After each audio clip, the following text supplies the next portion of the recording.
I think we're live, right? Let's just maybe wait a minute or two. I see the attendees list jumping by the second, so maybe we'll give it 10 or 15 seconds here. But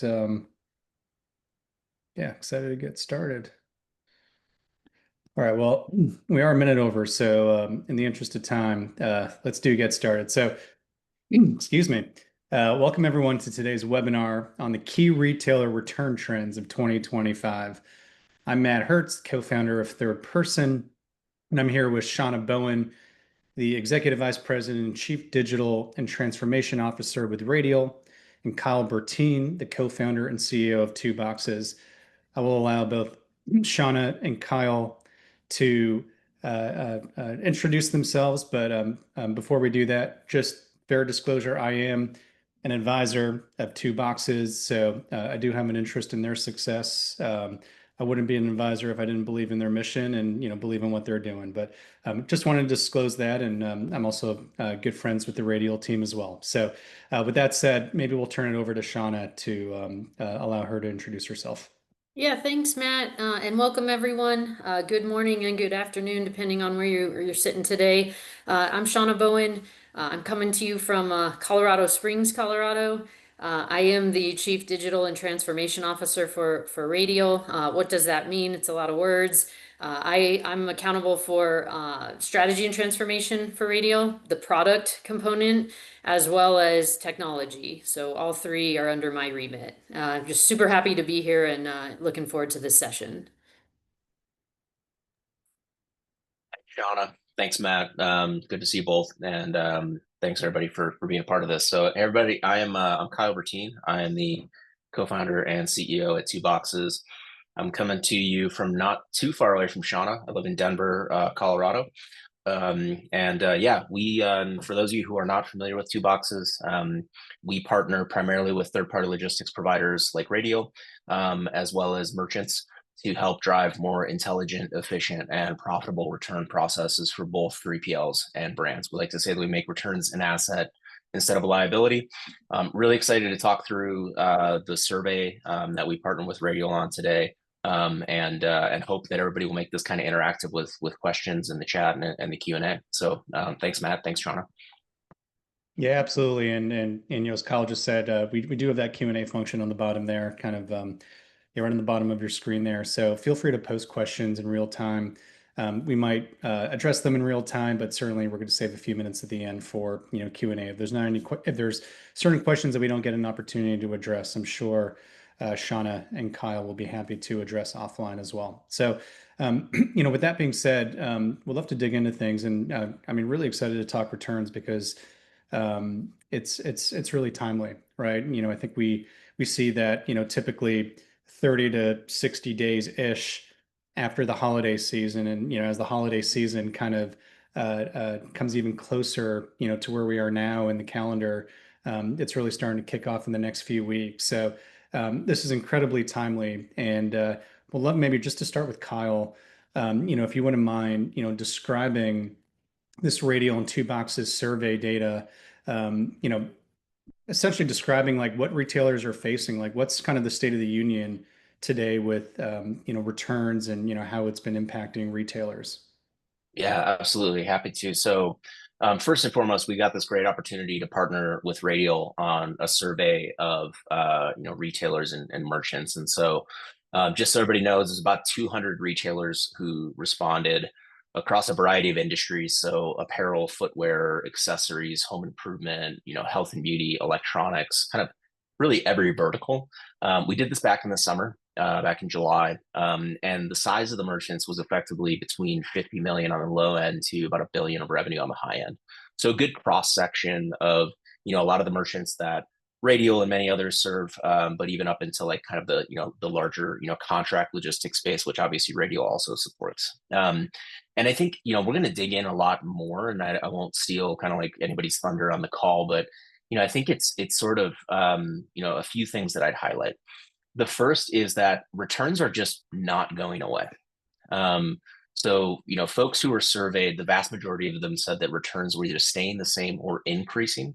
And a fun fact that I like to share when I talk with, 3PLs and merchants is that returns volumes, if you actually look at them since 2020, are actually growing 2 times faster than e-com volumes. And this year, actually, Happy Returns just released a great study on this. There's about $900 billion of returns that are coming back in 2025. To put that in perspective, that's like almost the size of all of e-commerce right now. So it's a massive amount of volume, right? So it's just not going away. The second is that, very consistently we heard in the report that fraud and abuse are the number one pain point. So we're going to dig into what that means, but I think it's very important. Third, brands really struggle, I think, to get great return service from their 3PL. And many of them are, starting to, focus more on keeping this in-house or sending it to a specialist 3PL. And so I think, companies like Radial are obviously, doing everything they can to improve that and make sure that they are by far and away the best, service provider for their merchants. And I think the last thing is that, really brands are just not settling anymore. So one thing that really struck me in the survey results were that almost a third of brands are saying that one of the top reasons that they would pursue, ending their relationship with their current 3PL and moving to a new one is actually returns. And when people ask me why, I think it's really because if you look at the state of the union for a merchant, the world is so much different than it was 5 years ago. Right. I tell this story a lot. There's a unnamed brand CFO that I talked to when we were starting Two Boxes, and I asked him if he cared about returns, and his answer was pretty much no. And the reason he said no was very, interesting to me and kind of on the nose was I buy my inventory at, X% of COGS in China. I ship it into the US duty free. It's not that hard to acquire customers, and all my investors are valuing growth over profitability. All of those things are not true anymore. So I think the average merchant right now really needs to manage this inventory much better than they did 5 years ago, because at the end of the day, it is inventory. So we'll dig into this a lot more, but those are really the highlights for me, Matt. Yeah, no, it's great, Kyle. And Shauna, as a service provider, working with dozens and dozens, hundreds, maybe even thousands of brands, all of whom have different returns needs and percentage rates, et cetera. What are you seeing in the market? What is Radial seeing in the market? Yeah, I mean, Kyle did a really good job highlighting a lot of the opportunities, and I just think it to add to what he said, there's not much because he did a really good job explaining. I think it is worth noting where you said kind of the 30 to 60 day window post holiday, big peak for returns. It is also important to note, and we'll get into this a little bit later as we dig into the fraud piece that Kyle had mentioned. But if you look at how holiday sales are now popping up, it's not just Black Friday, it's not just Cyber Monday, it's not just all of those, but we're already experiencing some of those sales early on in October, sometimes in September. And the reason why that's important is as you start to dig into what specifically like policy abuse and some other areas that you have to be cognizant of, these people may be shopping for their holiday season over a 3 month period, not just a 2, 3, 4 week traditional period, more and more, right? Especially with all the other macroeconomic pressures. And so that part becomes even more important as we think about how do we handle returns, how do we manage our P&L, how can a 3PL help provide some insight as to how brands can best manage them, et cetera. So we're starting to see a little bit of that surface up at Radial. Obviously, we'll get into some of the solutioning behind it later. But through data, the efficiencies gained of returns processing, et cetera, that's really the demand that we're starting to get to, because the macroeconomic component is changing so fast. We have to figure out different ways to be more agile to manage it.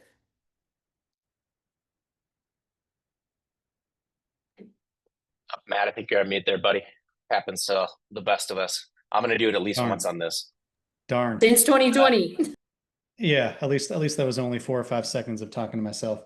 Shauna, I was saying that not to digress from the report at hand, which we're going to dig into in a moment, but I am curious, just kind of at a high level, Shauna, what are you seeing with given that you work, you support probably hundreds of millions, if not billions of dollars of GMV, of brands, fulfilling orders.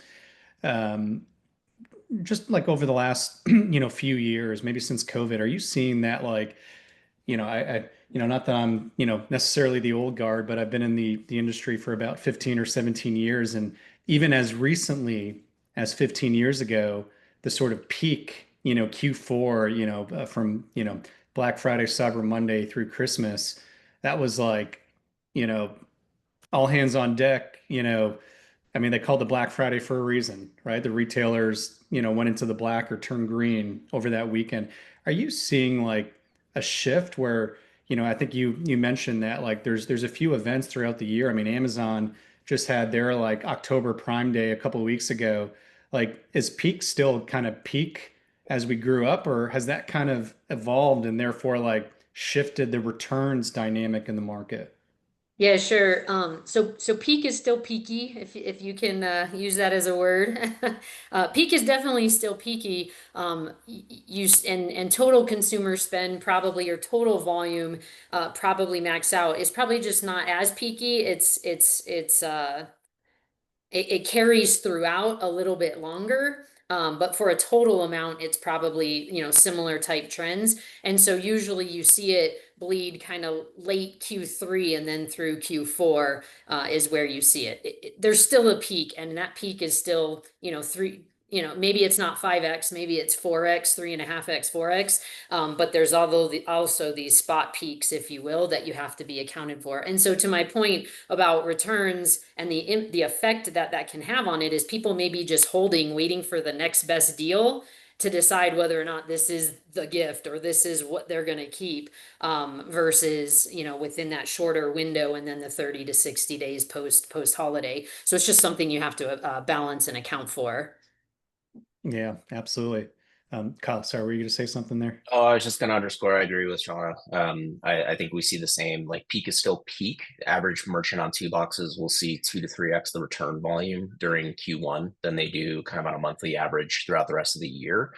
However, I think we're starting to see a lot more like kind of minor peaks throughout the year around specific selling holidays. And I think we also saw a decent amount of kind of promotional behavior this year that we wouldn't have seen last year due to the impact of tariffs.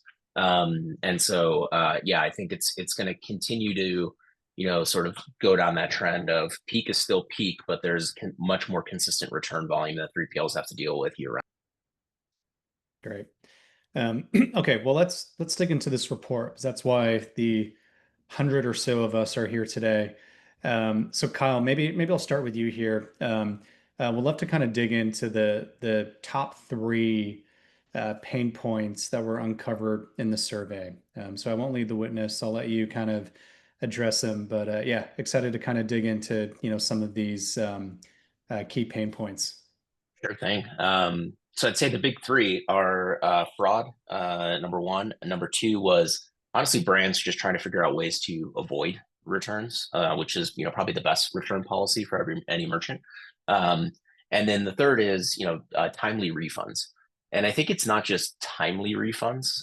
There's sort of some interesting results in the data. I think it's not just timely refunds. I'm going to call it quality of refunds. I think that's what merchants are really after. So fraud, I'm just going to hit a few points here. Something that's really interesting, as I said earlier, that return volumes on a GMV basis are growing at 2 times the rate of e-com volumes since 2020. Fraud is actually outpacing them both. Returns fraud is growing at 4 times the rate of e-com. And so I think when you look into fraud, people ask me a lot, well, like the fraud problem can't be this bad, right? Depending on which number you look at, whether it's from National Retail Federation, Happy Returns, Loop Returns, Narvar, Two Boxes data, best numbers I can give folks is that somewhere between 10 to 15% of returns are fraudulent. Now, fraudulent is typically defined as, the old box of rocks, which we see all the time. Too few items returned, right? Somebody buys 3 and they return 2 and keep 1, hope that it's not noticed, or it's really abuse of the policy. Some folks in the industry have termed or have coined a term for this called friendly fraud, which is like bracketing, wardrobing, right? Just buying this shirt, returning it when it's clearly used and not in good condition for the next customer. That's definitely a big component as well. And so what I think we're seeing is that fraud is becoming a bigger and bigger issue over time. I think a lot of merchants want to bury their head in the sand and say that this isn't a problem. And another area that I encourage, 3PLs and technology providers when they're talking to merchants is don't ask the question of what is fraud. Ask the question of how many of these returns come back that you're refunding the customer in full that you shouldn't be. And I think when merchants start to think of it that way, they start to think of how much money is kind of going out the door in terms of fraud. And so it's definitely very real. And then the last thing I'll say on fraud before I'd love to kick it over to Shauna for any comments on fraud from her perspective is that I believe it's going to get worse, not better. And I could be wrong, but I think there's really two reasons I believe it's going to get worse, not better. Number one, the American consumer, I believe, is if you're not in the top, 5% of income earners, is under an incredible amount of pressure right now. And I believe that American consumers on average will start to use return policies more advantageously to their benefit to procure goods that they wouldn't have otherwise been able to afford. And then the second is that we're seeing massive generational shifts. So a big hat tip to Happy Returns. They publish this great study every year. And what's really interesting is that Gen Z actually returns at a rate that is 60% higher than boomers and 10% higher than millennials. 66% of Gen Z admits to bending the truth when returning, compared to 45% for all shoppers.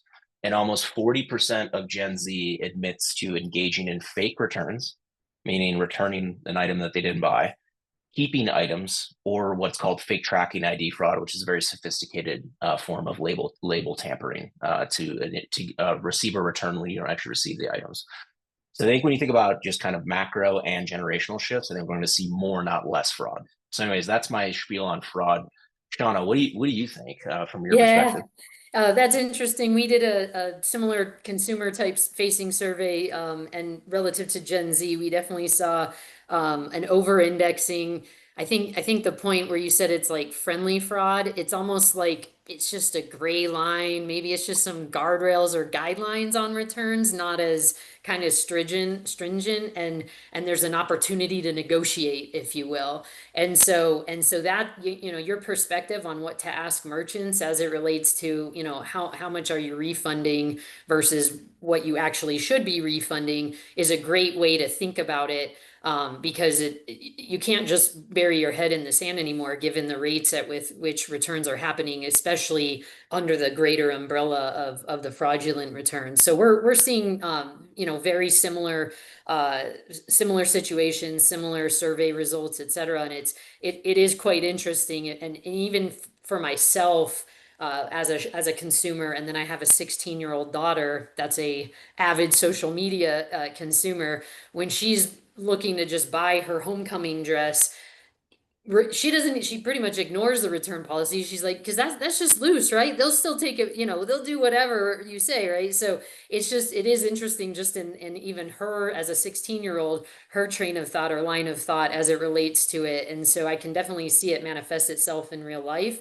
But it is real, and if you think about the consumer experience, brand equity, et cetera, we all know returns is an arm of what your brand represents and so on. We have to be cognizant of it. So Yeah, and Kyle, you mentioned this NRF Happy Returns annual study that they just released in the last few days. I actually posted something on LinkedIn earlier in the week, or maybe it was late last week. Just a couple points from the survey, and one of them was that retailers estimate that about 16% of their annual sales will be returned this year. So one of $6 generated in revenue will be returned, and that's totaling $850 billion with a B. And I think this was just US, although it could have been global. US only. Is it US only? Okay. Correct. So even more dramatic, right? And I mean, what's the GDP of, the United States. I mean, 25 Like seven, trillion 20 or trillion, something, 20 20, 25 trillion. trillion. So like this is significant, right? Not as big as healthcare, but significant. And this is just returns. Like this is an e-commerce volume, right? Or commerce volume. This is just returns, right? I think e-commerce in the United States this year will be about 1.2-ish trillion, right? And again, this returns is also offline, which is the majority of commerce, but like this is $1 trillion problem, right? Just this year. And as Kyle said earlier, returns are growing at a pace of, I think you said 2x e-commerce volume. So like huge problem. It'll literally be $1 trillion next year. So huge problem to keep our eyes on. Kyle, you mentioned like the fraud piece. I'm really interested in that, not because I seek to be a fraudster and to uh, uh, um, um, take advantage of retailers' policies, but I am curious, like what's a fraud tactic that you're seeing now that wasn't on your radar when you started Two Boxes, 2 or 3 years ago? Sure. I think, well, first off, when we started Two Boxes, I mean, to be really fair, like my co-founder Evan and I, we knew a little bit about returns, but we knew a lot more about forward logistics, and so I think we learned a lot. And I think one of the biggest things we saw when we started was just like, I mean, just sheer, wardrobing was probably the biggest thing we saw, right? People just using the return policy as a rental and sending back, gobs and gobs of inventory. That was almost kind of mind blowing. You'd step into a facility like Radial's, size of Radial, where like they're serving big brands and there's lots and lots of damaged inventory coming back and seemingly nothing that folks were doing about it. I think the most, effective and pernicious thing that we've been seeing recently is what's called fake tracking ID fraud. That's really blown up in the last year or so. There's websites, normal websites, not like dark web, like crazy stuff. Normal websites that consumers can go to and effectively purchase fraud as a service. And so, really, these are sophisticated folks that understand how to tamper with, shipping labels to make it seem as though Kyle returned the item to a Radial facility, but it actually never shows up and it never will. And so they can use that to claim their refund with the customer service team. So I think for merchants on the call, my advice on this is first and foremost, this is not my quote, so I'm going to attribute it appropriately. There's a guy named Jordan that's the CEO of a company called Yofi that was actually just recently acquired. He says this, and I think he's 100% accurate, which is that your customer support team is now your front line against fraud, and enabling them with the right tools to make sure that they have information about what inventory showed up, consistent behavior across different, consumers, kind of just general strangeness in the order, details and the return details is going to empower your team to not just, give money back every time a fraudster tries to ask for it. And then I think the second thing that's really important is you need to partner with a best-in-class provider. Right? I think the Radials of the world are in an incredible position to empower their merchants to use great technology paired with world-class operations to improve their bottom line, right? And that everybody should win in that relationship. And so I think that's really my big advice for brands is there's some really sophisticated stuff happening out there. You're not going to stop it on your own. Work with great tech providers, but really importantly, good tech on its own is kind of worthless without great operations. So work with great operators as well. Shauna, as a service provider, uh, I know that processing returns back at a warehouse is very expensive. It's similar in many ways to the outbound pick and pack, except that these are like each like it's imagine picking like truly eaches, right? And not like you don't have this concept of wave picking, right? You could pick 100 units of the same SKU and drop each one in 100 different poly bags, right? A lot simpler than returns where there's just a lot more scrappiness, for lack of better words. So I'm curious, like how does Radial balance the consumer expectation or experience with the operational costs of processing returns at the warehouse? Yeah, I mean, it's again, it's just taking a little step back and calling out what Kyle had just mentioned. Returns aren't going away. It's real.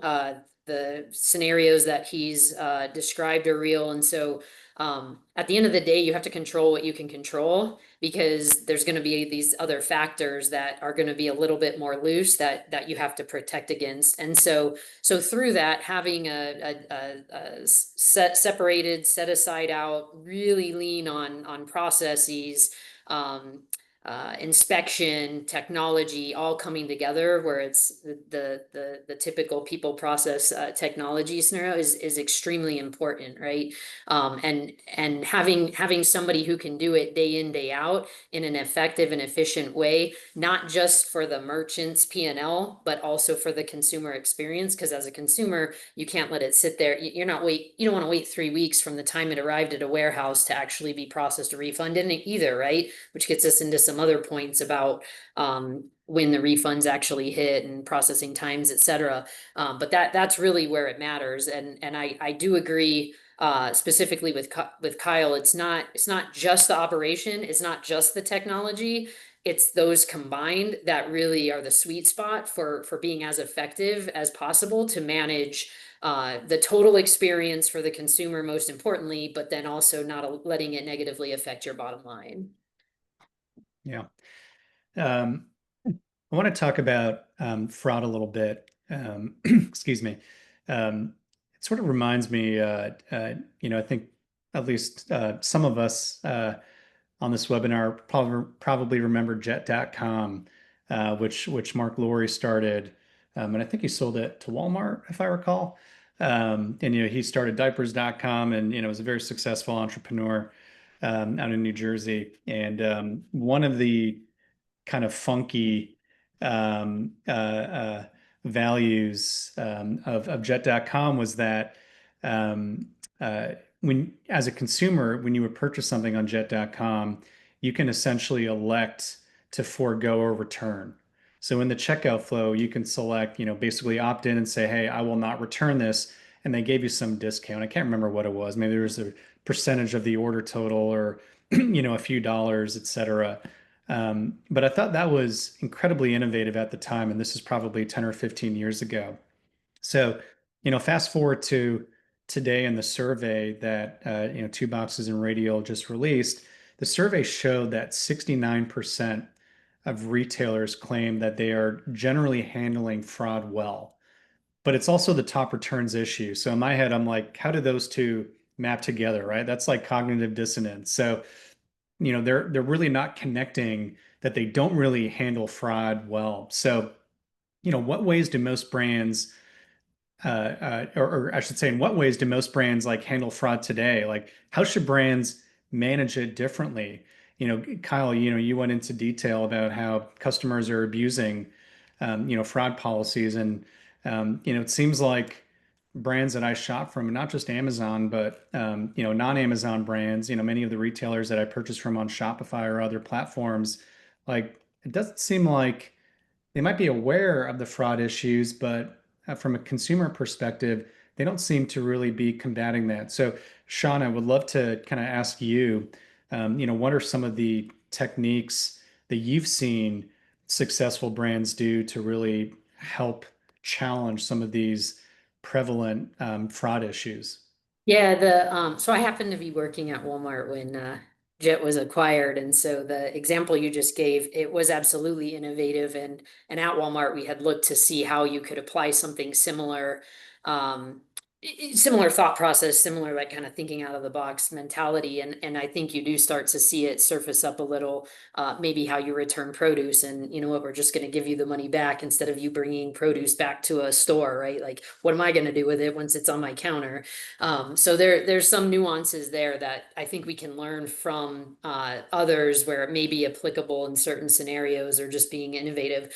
Unfortunately, I would say a lot of retailers that we do see to prevent against fraud, it ends up because some of the fraud, a lot of the fraud that Kyle had described that came up in the survey was kind of consumer driven, if you will. There's that gray area, the guardrails, we kind of the friendly fraud.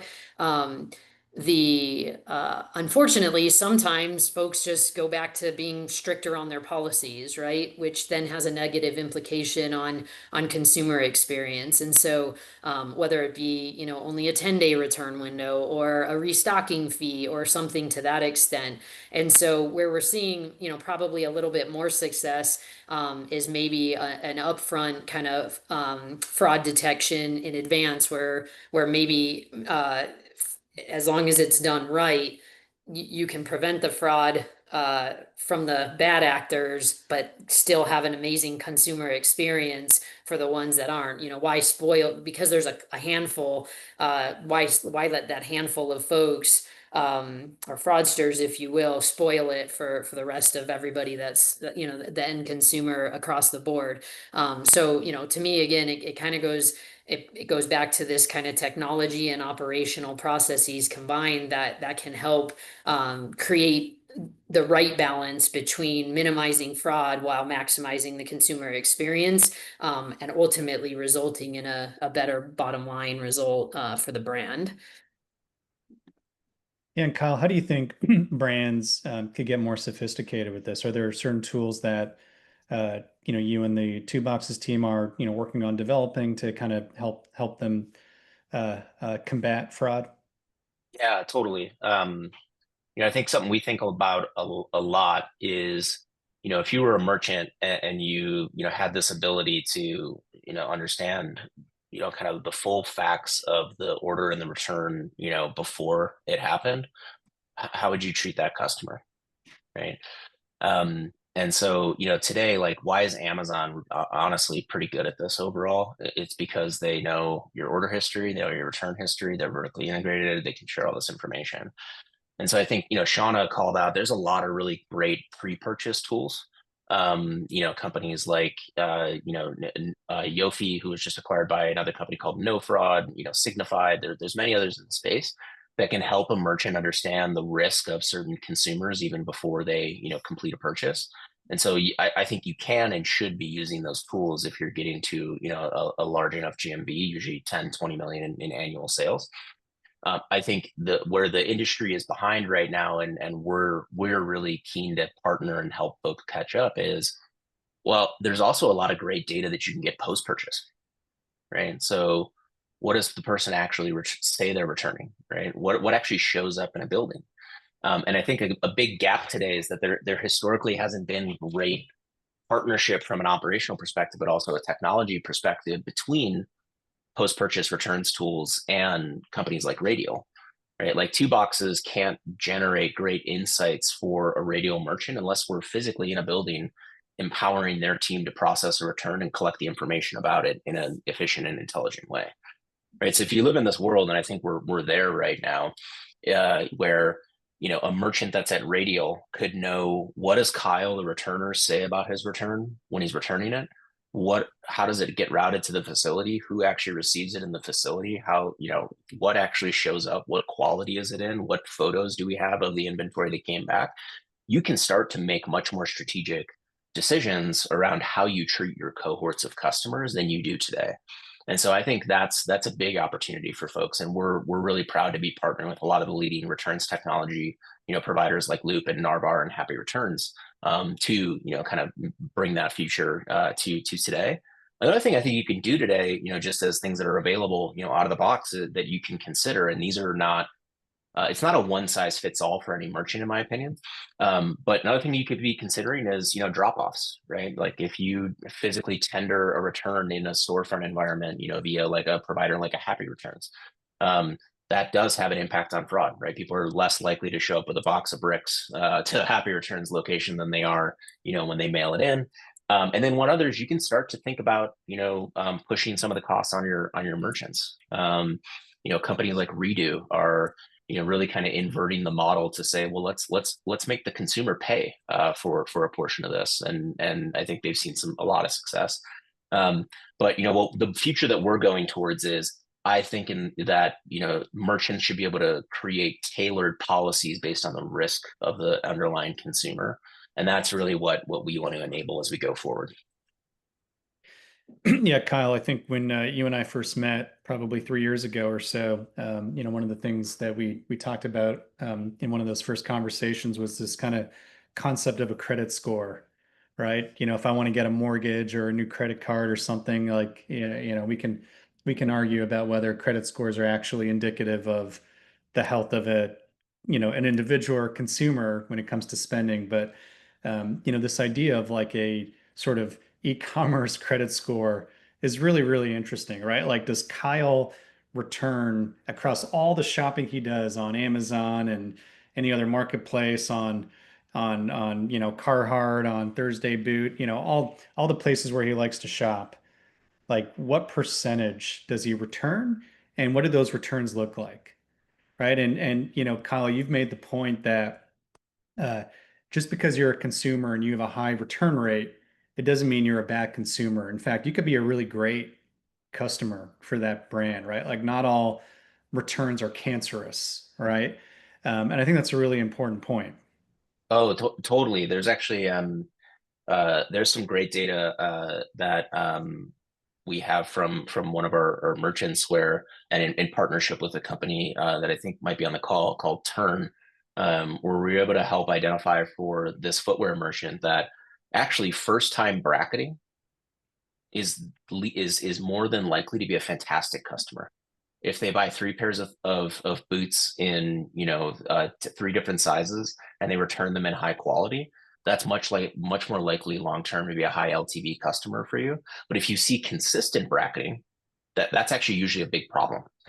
Um, and so I think that's really where we want to get to as an industry, is like these insights. But again, you don't get these insights unless you understand the physical process well and the physical inventory. And that's where partnerships between merchants, technology providers, and 3PLs like Radial, I think, are just incredibly, integral to solving these problems. Great. Just a quick time check. We've got about roughly 20 minutes. If you have any questions, I know there's been a few that have been posted in the chat. Feel free to also drop them in that Q&A bar at the bottom there. I believe that Jack from the Two Boxes team has been answering a couple of them in real time, and we will have a few minutes at the end to address the questions. Shauna, a question for you. I know this report dove into apparel and footwear, or really focused on apparel and footwear, in the ebook that you published a few weeks ago. Um, why were those, some of the categories that were really focused on? Yeah, one in main in particular is we view apparel and footwear as probably the leader of facing everything as it relates to returns in general. They index that those categories index higher on a returns front. If you just think about sizes that across different brands are just different, right? I could be a size 6 in one and a size 8 in another. Same for footwear, et cetera. And so that was one. And then if you actually, it's worth double clicking to see how they responded relative to the total across all the verticals that we surveyed. And then when you actually look at the results, there was quite a flip, and I'll have to refer back to some of the flip that I saw, unless Kyle, you have it at the top of your head. But it was there was a couple that pushed down and a few that rose, I believe, with respect to policy abuse, wardrobing bumped up a little bit more, obviously, et cetera, relative to the pain points or friction points that they're experiencing. So, from our standpoint, it's just a little bit nuanced in the challenges space. So it was worth better understanding those ones in particular. And again, they seem to lead out a little bit in front, just because they experience more returns in general.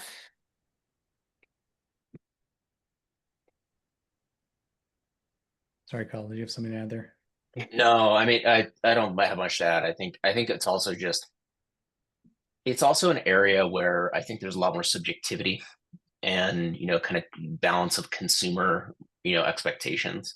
And so I think that's why apparel footwear tends to be just such a thorny kind of returns area. Just the volume, the consumer expectations, and a lot of the subjectivity that can come back, right? Like, how do you actually determine if somebody wore a pair of running shoes to go run for 30 days versus tried them on, outside one time? And do you want to penalize that customer or not? Right? It gets thorny real quick.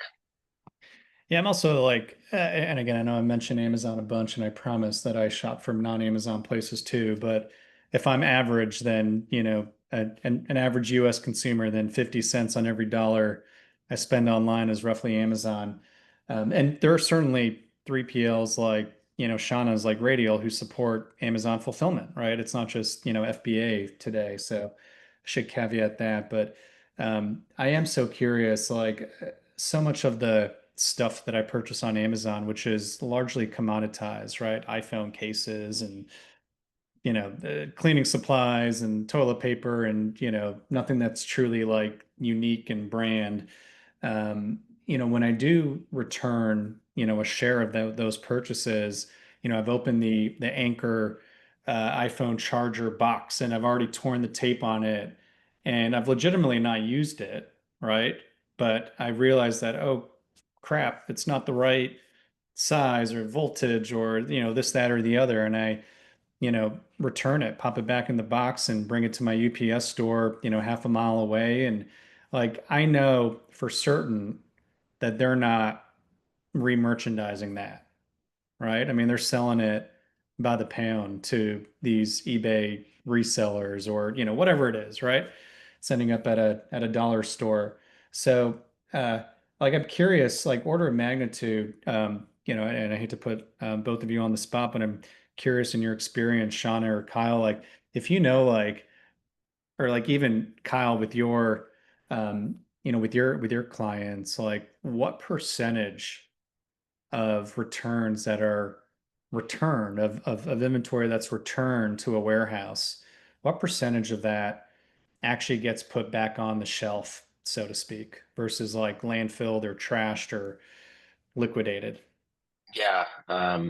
So again, it's going to depend on the vertical, but generally speaking, the average is about 85% on two boxes.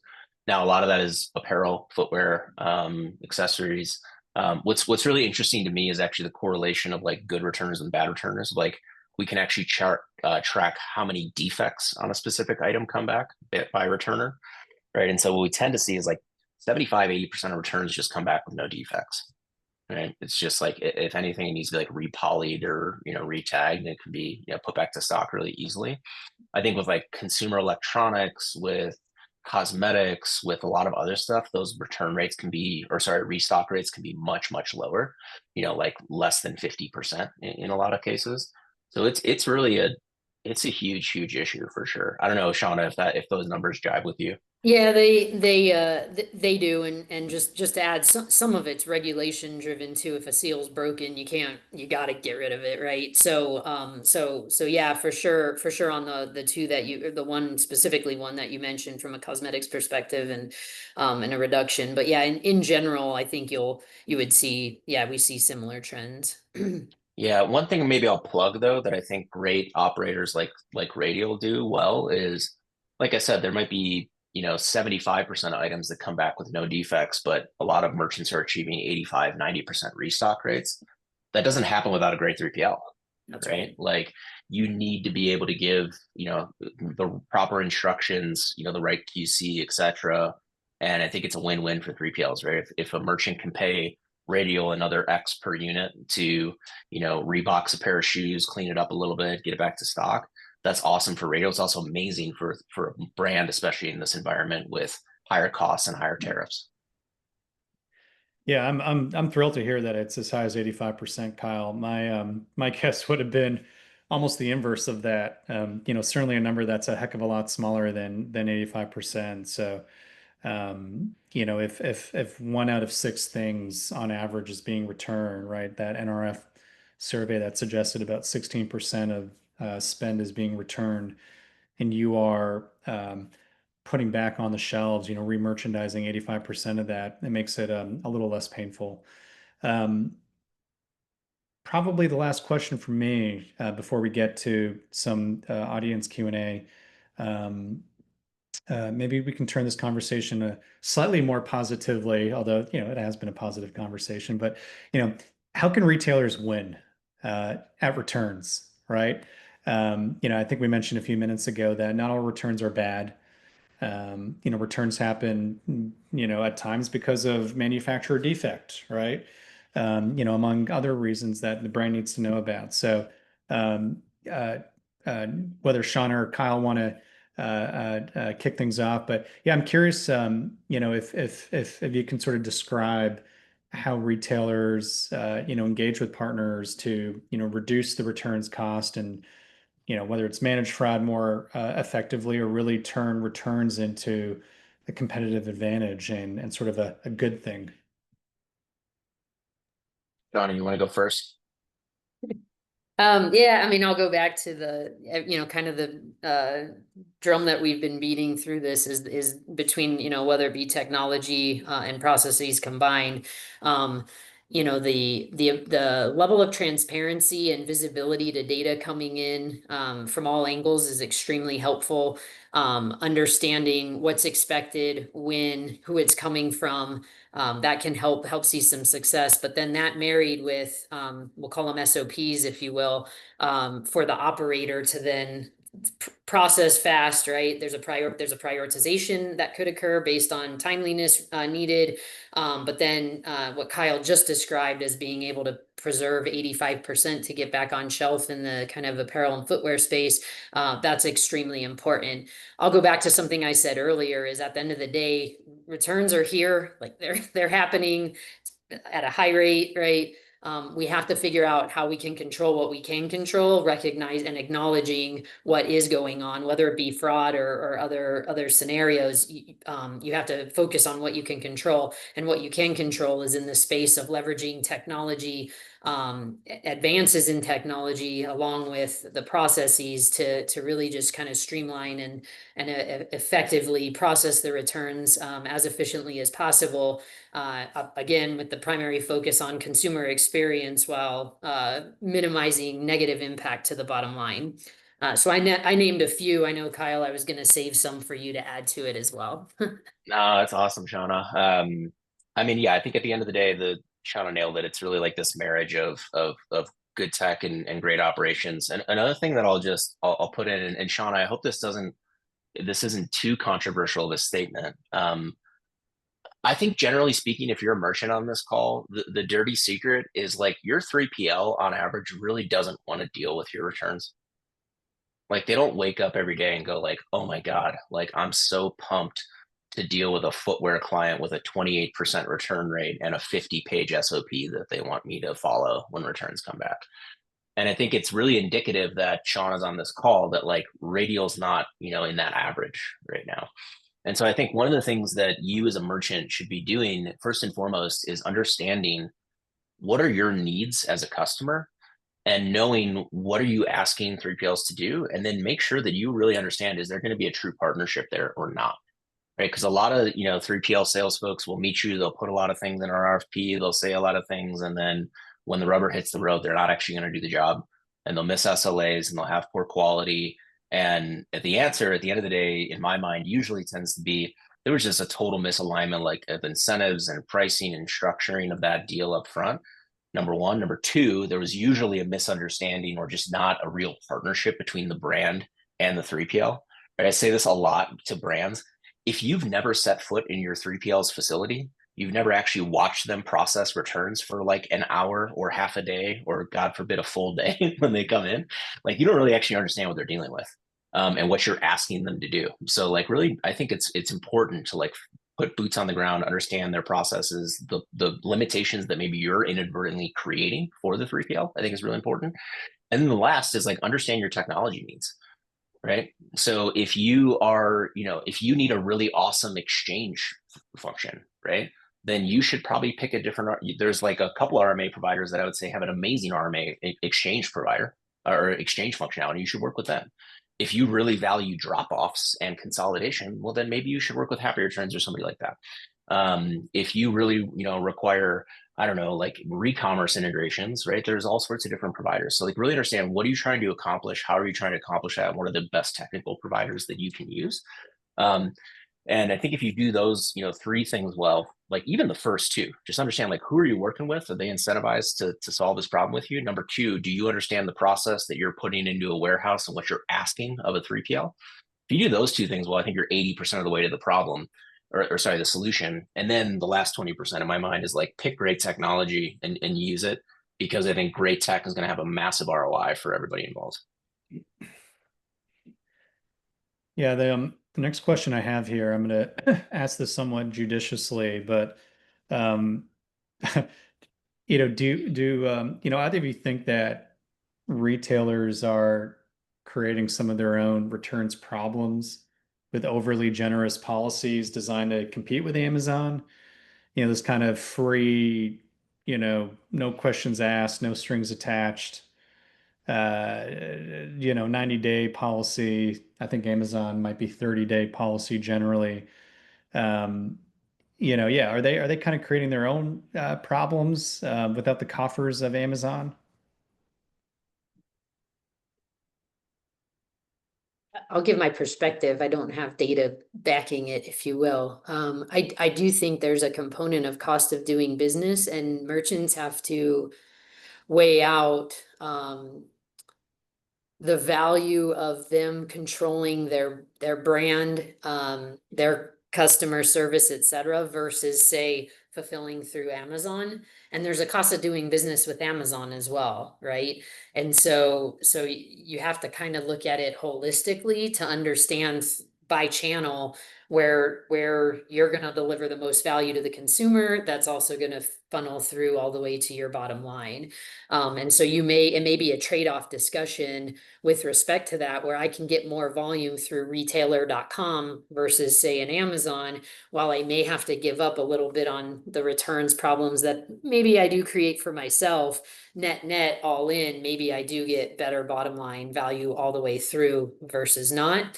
I do think that needs to be taken into consideration. So do I think that they're intentionally causing these problems? I think they probably know what the consequences are of some of the decisions that they're making. And I think, I would hope that they're looking at it and evaluating it in a bigger kind of holistic view versus singularly focused per channel, if you will, in that regard. Yeah.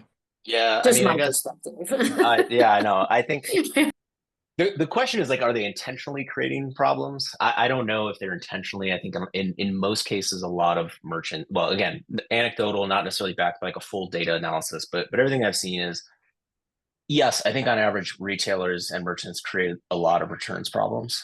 And I think if I had to diagnose why, I would say number one is I have been doing this for 4 years, basically.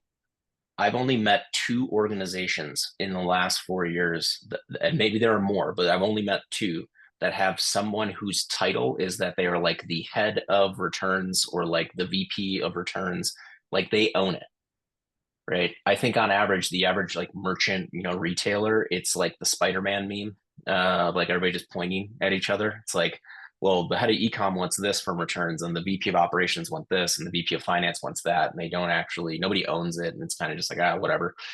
So that's number one. I think number two is you can't improve what you can't measure. I think a lot of people just don't have the right data to like measure what's happening. Like I've met 3 brands. We serve about 500 right now that I have actually created a returns P&L and understand like if a return is created, what is the economic impact to that? And so I think highly encourage people to be doing that if they're not. And then, yeah, I think the third is like understanding sort of like the second and third order impacts of this, right? Like I was talking with a retailer this week, very, very large retailer that probably everybody on this call has purchased from it at least at some point in their life. Where they're like, yeah, we want to drive all of our returns into the store. The problem is like the average store only merchandises like 20 to 30% of the things that are bought online. And so all this inventory ends up in stores and we actually don't know what to do with it.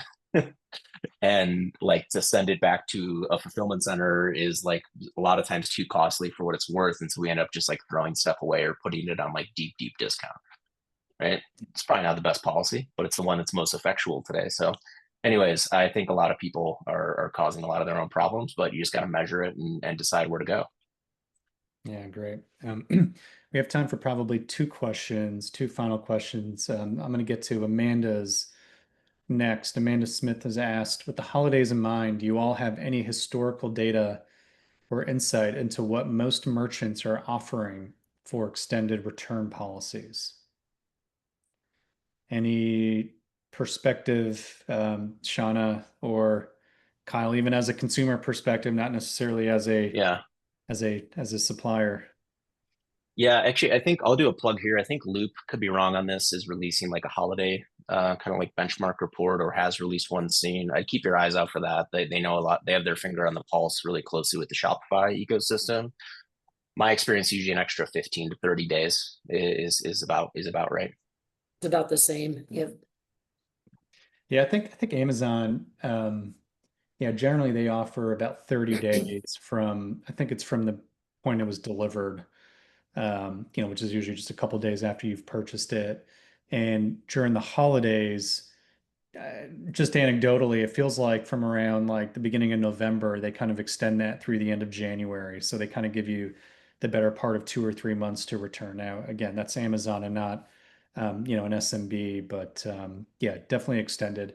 One other question we got, maybe I'll kind of direct this to Kyle since you're at the forefront of technology and innovation and returns. But what innovation and returns are you most excited about for 2026 and beyond?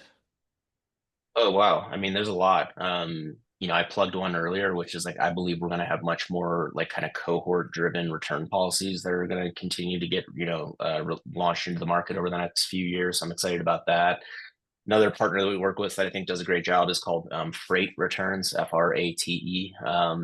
They have a pretty interesting, kind of like technology where a consumer actually takes a photo of a return when it's submitted, and that helps drive the policy, which I think is not super novel, but I think really cool in how they've executed it. And then yeah, I think Loop, Narvar, Redo, lots of them are introducing new things this year. Really cool. So there's a lot to be following for sure in the ecosystem. Yeah. Great. One last question with the minute or two we have left here. This was asked earlier in the conversation, but Kyle, you were talking about this concept of like tracking ID fraud, which is new for me too. The question was, how do you monitor and mitigate tracking ID fraud? Yeah, totally. So I would say first thing, start monitoring. So biggest things that you want to look for as a merchant is the difference between a carrier scan and what your 3PL or your warehouse actually receives. So, for example, if UPS says that they dropped off 1,000 units of returns yesterday, and Radial says we only processed 900 of them, and all of them have been processed, right? What is that 100 delta? Who are they from? What are the sizes of those orders, right? So there's a lot of things you can start doing manually as long as you have the right data sets to look into this. If you're past that phase and you want to start implementing something more automated, then the best tools that I know of in the market right now are well, actually the best one I know of is probably Yofi. So I would say reach out to their team. They're like ex Apple folks who ran a lot of the fraud group over there. They know way more than I'm ever going to know about this problem. So I would recommend you talk to Jordan and the team over there. And then also, if you want a little bit more, I'll drop in. There's a guide that we did on this. I'll just drop it into the chat. But Shauna, anything you wanted to add there? I think you covered all the areas that we've that we're aware of and are looking at. Awesome. Matt, any other questions that we didn't get to? No, I think that was it. There might be one or two that we can cover offline, but yeah, as good operators here, I want to be sensitive to time and we consume the hour. So I appreciate everyone for joining us, all the attendees, Kyle and Shauna, for being great panelists. Hope everyone learned a lot, and I know the Two Boxes and Radial team will be circulating more information after this call. So thanks everyone for joining this afternoon. Thanks, everyone. Shauna, thank you. Matt, thank you. Yeah, thank Bye, you. everybody. See ya.